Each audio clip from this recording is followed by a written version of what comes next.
Hello everyone, BSOG 171 का ये तीसरा वीडियो है और लास्ट प्रीवियस 2 क्लासेस में मैंने आपको इंट्रोडक्शन से लेकर understanding the geography of India in सारे टॉपिक्स को अच्छे से कवर कर दिए थे।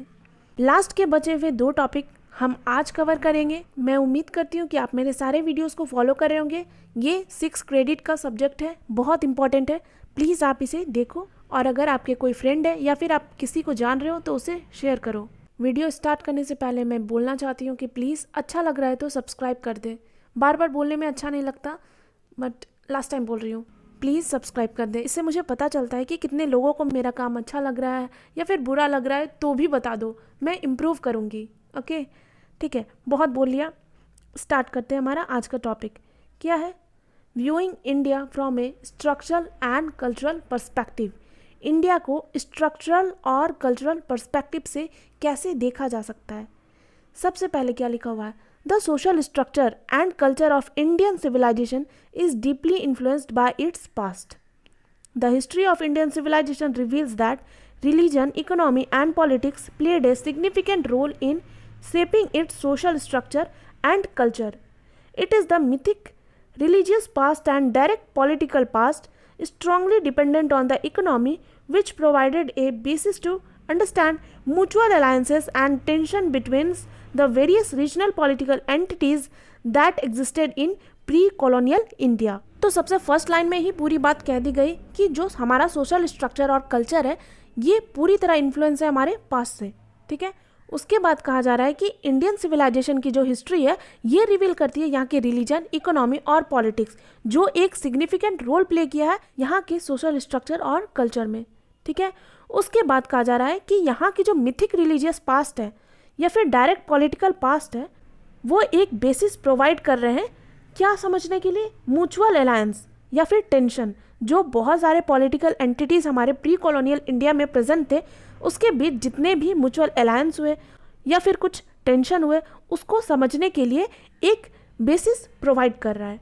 ठीक है, फिर नेक्स्ट है structurally and culturally Indian civilisation is highly segmented and stratified. अब कहा जा रहा है कि स्ट्रक्चरली देखो या फिर कल्चरली देखो, इंडियन सिविलाइजेशन आपको स्ट्रेटिफाइड दिखेगा, सेगमेंटेड दिखेगा, यानी कि बटा हुआ दिखेगा। कैसे दिखेगा? पहला देखो, Hinduism is not a doctrinal religion and more of a way of life. The subcontinent has allowed the flourishing of religions such as Buddhism, Jainism and Sikhism and accepted outside religions like Islam and Christianity. Thus, the religious past of India manifests a high level of differentiation and absorption of diverse elements. The great tradition of India in terms of hierarchy of Varna, order and the prolific Jati system is an all-encompassing system of social order that has permeated the Indian subcontinent, that incoming religions such as Islam and Christianity have also accepted this social order in practice if not in ideology. फिर कहा जा रहा है कि Hindu डॉक्ट्राइनल religion नहीं है, ये way of life है। ठीक है, हमारा जो सबकॉन्टिनेंट है इंडियन सबकॉन्टिनेंट ये अलाउ किया बहुत सारे रिलीजन को फ्लोरिश करने में, लाइक बुद्धिज्म, जैनिज्म, सिखिज्म, फिर इस्लाम, क्रिश्चियनिटी, जितने भी धर्म वर्ल्ड में थे वो सारे फ्लोरिश हुए हमारे सबकॉन्टिनेंट में। ठीक है, तो सबसे बड़ा जो डिफ्रेंशिएशन दिख रहा है कल्चर में वो यहाँ से ही दिख रहा है कि रिलीजन बहुत सारे हो गए और इसी से क्या हुआ? डिफ्रेंशिएशन स्टार्ट हुआ। इसके बाद रिलीजन के बाद कास्ट के बेसिस पे वर्ण ऑर्डर में भी क्या हो रहे हैं? सारे सिस्टम को डिवाइड करके रखा हुआ है और ये कास्ट सिस्टम जो था सिर्फ हिंदुइज्म में डोमिनेट नहीं था, जितने भी रिलीजन प्रैक्टिस इंडिया में हुए लाइक इस्लाम, क्रिश्चियनिटी, ये सारे भी एक्सेप्ट किए सोशल ऑर्डर को। अगर उसके आइडियोलॉजी में ये पहले से प्रेजेंट नहीं थे फिर भी ये एक्सेप्ट किए, जस्ट बिकॉज कि ये पहले से ही एग्जिस्ट कर रहा था वर्ण ऑर्डर। ठीक है, फिर कहा जा रहा है कि the present day social and political order draws significantly from the past in letting the caste system of Varna and local jatis play a significant role in the arena of power dynamics and formation of social networks and groups. Even in contemporary India, a person's identity is linked to his or her jati and Varna identity and legitimized by reference to some imagined and mythical past. उसके बाद क्या कहा जा रहा है कि जो present day में सोशल या फिर जितने भी पॉलिटिकल ऑर्डर हैं ये एक सिग्निफिकेंट रोल प्ले कर रहे हैं कास्ट सिस्टम को डिटरमाइन करने में, है ना। पावर में, पॉलिटिक्स में, हर तरीके से क्या हो रहे हैं, ये डिटरमाइन कर रहे हैं हमारे प्रेजेंट डे में भी। पर्सन की आइडेंटिटी एक तरीके से लिंक हो जाती है उसकी जाति से, उसकी वर्ण आइडेंटिटी से, और उसे हम इमेजिन कर लेते हैं एक मिथिकल पास्ट में। जैसे कि कोई भी लोअर कास्ट के कुछ लोग होंगे तो उसे हम अपने आप में इमेजिन कर लेते हैं उसके मिथिकल पास्ट के अकॉर्डिंग, है ना। तो ये सारे प्रेजेंट डे में भी चले आ रहे हैं। ये सारे कौन डिटरमाइन किए, हमारा पास्ट। ओके, फिर है the connection with religious past also provide a crucial means for identification with A distinct kinship group and particular ancestry. Thus, Hindu visit Gaya and Haridwar to perform rituals for their dead, where priests maintain books tracing the genealogy history of their clients. उसके बाद क्या है कि जितना भी हम लोगों का पास्ट है, यानी कि रिलीजियस पर्सपेक्टिव से ये एक क्रूशियल रोल प्ले कर रहे हैं आज के लाइफ में, प्रेजेंट लाइफ में। जैसे कि हिंदू क्या है, ये विजिट करते हैं गया या फिर हरिद्वार एक रिचुअल परफॉर्म करने के लिए। अगर कोई डेड हो जाता है तो उसके लिए रिचुअल परफॉर्म होते हैं, तो उसके लिए लोग कहाँ प्रेफर करते हैं जाना, गया या फिर हरिद्वार, जहाँ पे प्रिस्ट मेंटेन करते हैं, क्लाइंट की जीनियोलॉजी बना के रखते हैं प्रिस्ट लोग। ओके, तो ये सारे भी डिटरमाइन हुए हमारे पास से। ठीक है, फिर है द वर्ण एंड जाति system rule the social world by it's super imposition on the kinship system by the rule of jati endogamy. There is also the concept of generational or blood feuding that is derivative of kinship and practiced in societies where kinship still plays a key role. ये जो वर्ण और जाति system है ये rule कर रहे हैं हमारे सोशल वर्ल्ड को बाय द रूल ऑफ जाति इंडोगमी। जाति का कुछ इंडोगमी है, कुछ रूल है, उसके थ्रू क्या कर रहे हैं, ये सोशल वर्ल्ड को रूल कर रहे हैं। कैसे रूल कर रहे हैं, by super imposition on the kinship system. Kinship system क्या है, ये अलग से चैप्टर दिया गया है, मैं अच्छे से बताऊंगी। उसके बाद एक कंसेप्ट आ जाता है जनरेशनल और ब्लड फ्यूडिंग का, है ना, खून का रिश्ता, डेरिवेटिव आ जाता है किनशिप से। ये सारे भी रोल प्ले कर रहे हैं। ठीक, फिर thus we could enter into marital alliances or interdine with each other as their ancestors in the previous generations had disputes as quarrels. The influence of kinship and the jati system as an extended kin group restrict the social mobility and confines people to group identified by the past more than the present. उसके बाद कहा जा रहा है कि Indian society में क्या होता है कि जितने भी मैरिटल अलायंस होते हैं फिर इंटरडाइन होते हैं वो देख के होता है। कैसे, अगर उसके पास्ट में कोई भी मेंबर उस रिलीजन के, उस कास्ट के किसी भी लोग से कोई रिश्ता नहीं रखते या फिर उसका कोई डिस्प्यूट हो जाता है किसी भी एंसेस्टर से, तो वो उसके यहाँ पर रिश्ता नहीं करते, है ना। और ये क्या करता है, ये जाति सिस्टम रिस्ट्रिक्ट करता है सोशल मोबिलिटी, यानी कि हम प्रेफर नहीं करते उनके यहाँ जाना जो लोअर कास्ट के हो या फिर उससे कोई भी डिस्प्यूट हो हमारे पास्ट में। ठीक है, ये सारी तो पुरानी बातें थी। अब देखते हैं आगे क्या हुआ। Nonetheless, the perception of past has been changing over the years, particularly since the end of 19th century, when our nationalist leader started to portray India as a nation and its population as a unit.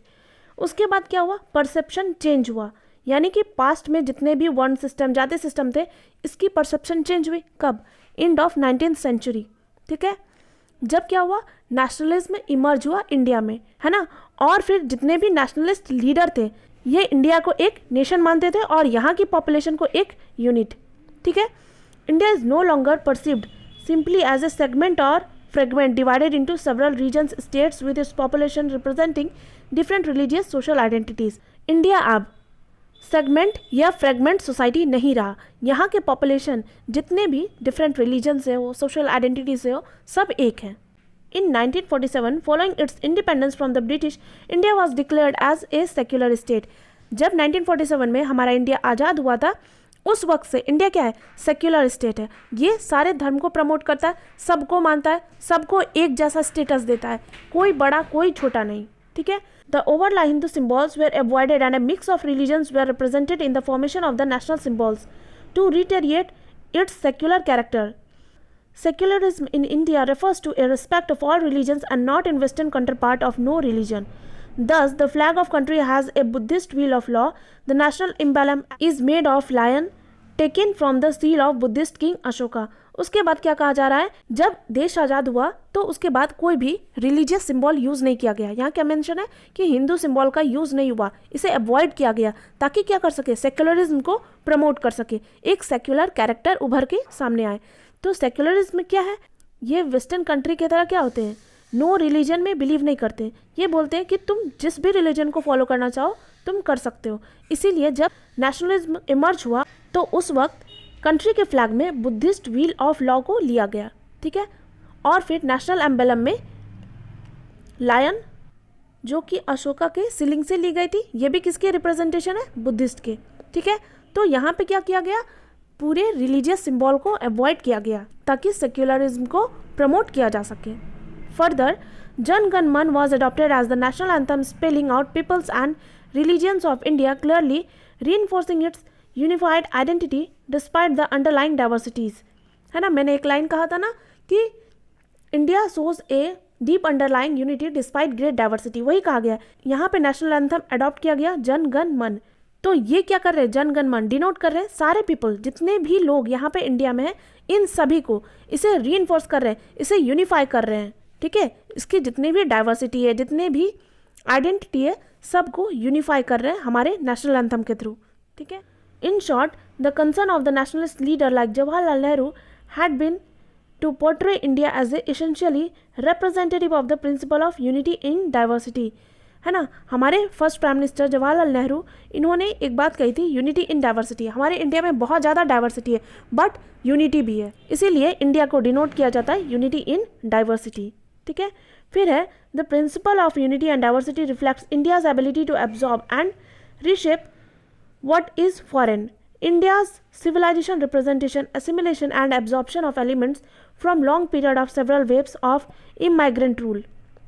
This has indeed contributed to its social, cultural richness and pluralism. However, the following section focusing on embraced account or unity of India's civilizational past raises question regarding appropriate of viewing Indian society and culture in view of unity in diversity. फिर क्या कहा जा रहा है कि हमारे जितने भी नेशनलिस्ट लीडर थे ये प्रेफर करते थे कि इंडिया में क्या है, यूनिटी है, बट एम्ब्रेस अकाउंट, ये कुछ हिस्टोरियन होंगे, ये इंडिया की यूनिटी पे क्वेश्चन किए और कह रहे हैं कि इंडियन सोसाइटी को व्यू करने का ये सही तरीका नहीं है, इंडिया में यूनिटी इन डाइवर्सिटी नहीं है, ठीक है।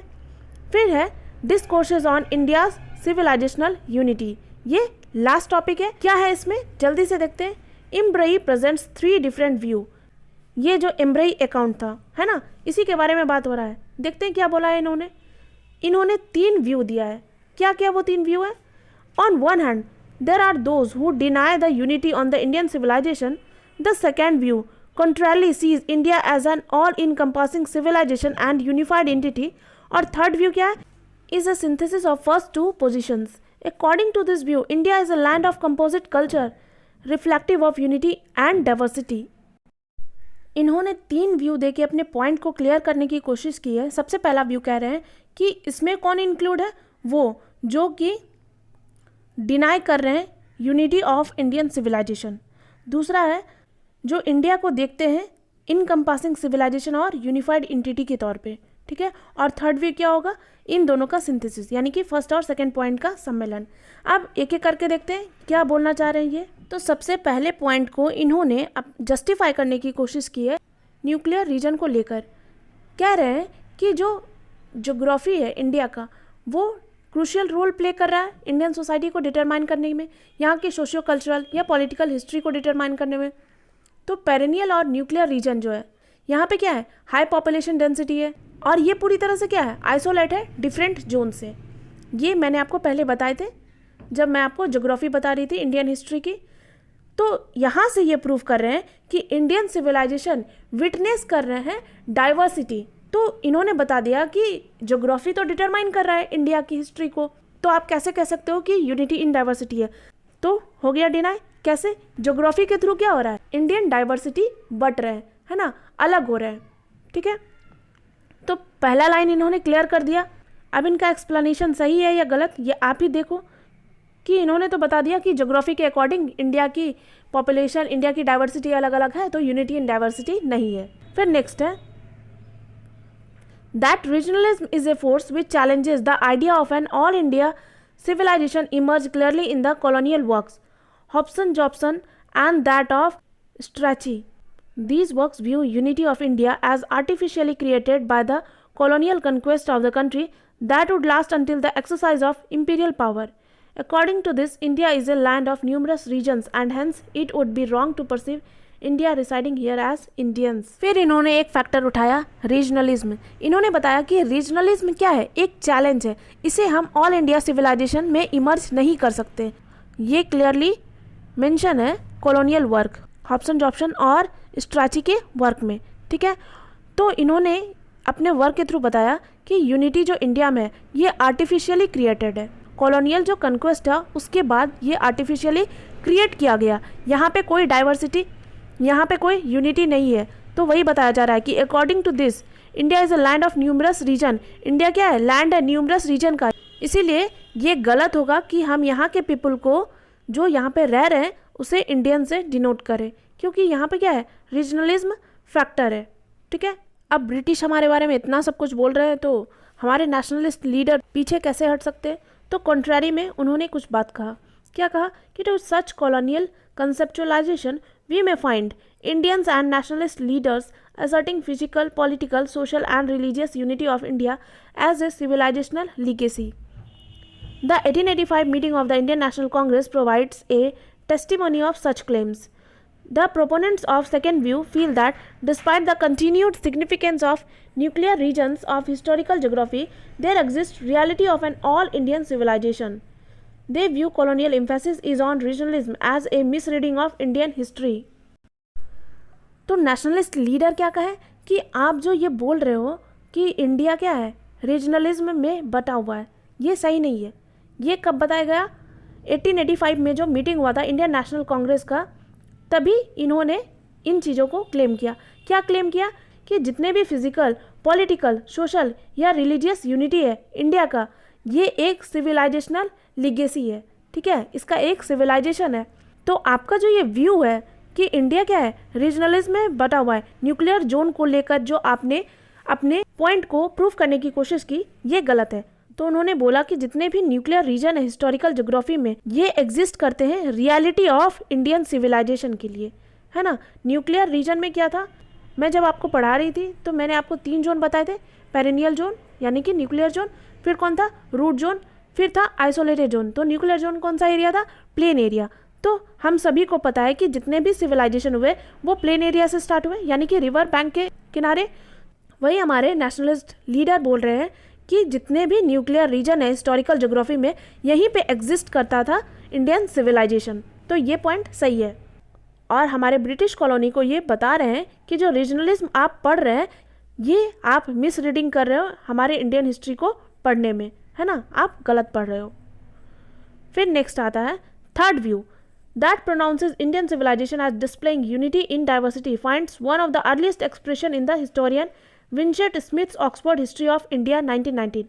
This is taken as the most appropriate basis to understand Indian civilization's uniqueness and distinctiveness from other world cultures. However, Imbre rejects the characterization of Indian civilization history in terms of unity in diversity.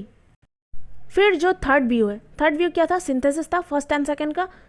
तो ये display कर रहा है unity in diversity, और इसे कहाँ से पढ़ा जा रहा है, विंसेंट स्मिथ की एक बुक थी ऑक्सफोर्ड हिस्ट्री ऑफ इंडिया, इसी के थ्रू इसे पढ़ा जा रहा है। इसे लिया गया था टू अंडरस्टैंड, समझने के लिए इंडियन सिविलाइजेशन की यूनिकनेस और distinctiveness from other world cultures. दूसरे वर्ल्ड कल्चर से क्या यूनिकनेस है, क्या डिस्टिंक्टनेस है हमारे इंडियन कल्चर का, इसके थ्रू ले रहे हैं। फिर भी ये जो इमरई है ये रिजेक्ट कर रहे हैं यूनिटी इन डाइवर्सिटी। इतना प्रूफ दे देने के बाद भी ये रिजेक्ट कर रहे हैं कि नहीं, हम नहीं मानते इंडिया में यूनिटी इन डाइवर्सिटी है। अब इन्हें कौन ही समझाए, छोड़ो। Reaffirming the second view, Embree attributes unity of India to the Brahmanical ideology and tradition. According to him, the Brahmanical ideology represents a uniform and coherent set of statements in the classical text and inheritance from the historical experience pertaining to philosophy of life and world view. फिर कहा जा रहा है कि ये जो second view था इसमें एम्ब्रेई एट्रीब्यूट कर रहे हैं कि इंडिया की जो यूनिटी है वो ब्राह्मणिकल आइडियोलॉजी पे बेस्ड है, उसके ट्रेडिशन पे बेस्ड है, और इनके अकॉर्डिंग, एम्ब्रेई के अकॉर्डिंग, ब्राह्मणिकल आइडियोलॉजी रिप्रेजेंट करता है uniform and coherent set of statements and inheritance from historical experience pertaining to philosophy of life and world view. तो ये जो एम्ब्रेई थे ये पूरी तरह से अपना जस्टिफिकेशन दे रहे थे कि ये जो इंडियन सोसाइटी है ये ब्राह्मणिकल डोमिनेटेड है, जितने भी एंशंट हिस्ट्री से किंग्स थे, इन सभी को लेकर हिंदू डोमिनेटेड सोसाइटी बताने की कोशिश कर रहे हैं, ब्राह्मणिकल आइडियोलॉजी देने की कोशिश कर रहे हैं। और फिर इन्होंने कहा कि अकॉर्डिंग टू इम्ब्रई, इनके according regionalism has not been a counter force to unity of India as it has been made to appear in many writings. This, however, according to him, does not imply India may be characterized in terms of unity and diversity. पर इन्होंने बोला कि regionalism तो बहुत सारे writings में दिखाया गया है, ये फैक्टर है जो डिटरमाइन करता है कि इंडिया में यूनिटी एंड डाइवर्सिटी नहीं है, बट इन्होंने बोला कि तब भी मैं नहीं मानूंगा कि इंडिया में यूनिटी एंड डाइवर्सिटी है। कैसे? इनके अकॉर्डिंग इंडिया का जो यूनिफिकेशन है ये एट्रीब्यूट होता है दो तरीके से। कैसे? एक है एक्सटर्नल इन्वेजन से और एक है परवेजिव ब्राह्मणिकल आइडियोलॉजी से। एक्सटर्नल इन्वेजन मतलब क्या हुआ? जितने भी बाहर से इन्वेजन हुए इंडिया में, ठीक है, बहुत सारे रूलर हमारे कंट्री में आए और यहाँ पर इंडिया में रूल किया, तो ये एक्सटर्नल इन्वेजन हो सकता है। फिर दूसरा है परवेजिव ब्राह्मण आइडियोलॉजी, ब्राह्मणिकल आइडियोलॉजी हो सकते हैं। तो इनके अकॉर्डिंग ये दो फैक्टर डिटरमाइन कर रहे हैं कि इंडिया की यूनिफिकेशन क्या है, ठीक है। फिर इन्होंने कहा ये जो फोर्सेस प्रिवेंट कर रहा था पॉलिटिकल यूनिफिकेशन में, है ना, जितने भी रिलीजन थे वो पॉलिटिकली यूनिफाई नहीं हो पाए, तो इसके पीछे का रीजन हम रीजनलिज्म को नहीं कह सकते। इनके अकॉर्डिंग क्या था? एक्सटर्नल इन्वेजन और परवेजिव ब्राह्मणिकल आइडियोलॉजी, ये दोनों फैक्टर रिस्पॉन्सिबल थे, ना कि रीजनलिज्म। यानी कि प्रॉपर ये पूरा जस्टिफिकेशन दे दिए कि इंडिया में यूनिटी इन डाइवर्सिटी नहीं है। तो क्या ये सही है या गलत, ये आप मुझे बताओ। और इस तरीके से ये चैप्टर कंप्लीट हो गया। मैं उम्मीद करूँगी कि आप एक बार पीडीएफ पढ़ लो। बाकी इसमें कुछ भी नहीं था, कुछ पॉइंट बहुत इंपॉर्टेंट थे जो मैंने आपको सारे क्लियर कर दिए। आई होप कोई डाउट नहीं बचना चाहिए, फिर भी बचता है तो आप मुझसे पूछ सकते हो। तो फिर मिलते हैं हम अपने नेक्स्ट चैप्टर के साथ नेक्स्ट क्लास में। Till then, thank you so much, have a good day.